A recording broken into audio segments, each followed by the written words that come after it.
day one, I presented our gameplay team with what I thought was almost an impossible task, and that was to make our game look and feel way better than it ever has in the past. A major theme for us this year was this idea of the living world. Typically in basketball games, every team has kind of felt the same. You know, you get some signature moves, some players here and there, but overall teams have felt the same. We wanted everything on the court, from the way that fans react to you, the coaches, the player intelligence, everything to be part of this environment that was smart. The system is dynamically changing and evolving constantly. All 30 coaches now have their own mindset. If you look at the finals last year, you saw how the Warriors and the Cavs were constantly readjusting to each other. You saw Delhi step up and play starter minutes, and you also saw how the Warriors went small ball and how successful that was for them. Basketball is a game of situations. The way players react to you as they see schemes on the floor.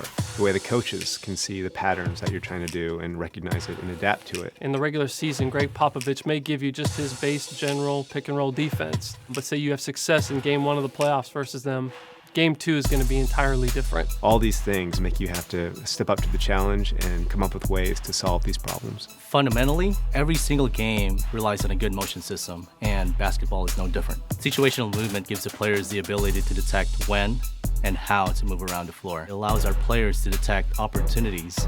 So with Steph Curry, you're going to see him come off an off-ball screen to get open at the three-point line if the opportunity presents itself. If it's not there, he's going to cut to the basket and deviate the plan. He's not stuck in anything. He can continually evaluate the floor. Things like that we can never do before. And now with this new system, we can do those things. We really feel like the X's and O's of NBA basketball have never been replicated this true to form ever before.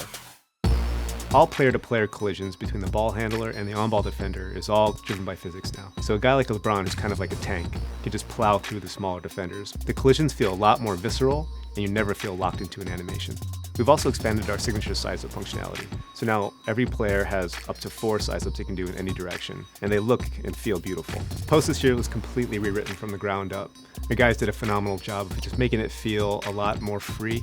You feel like you have complete control over your player at all times. For NBA 2K16, we implemented a foot planning technology that detects exactly when your toe touches the floor and when it leaves the ground. What this does is actually it adds visual authenticity to player movement, and you can actually feel the physics, change in direction, cutting, overall player velocity. In the end, it gives us this visual authenticity in the game.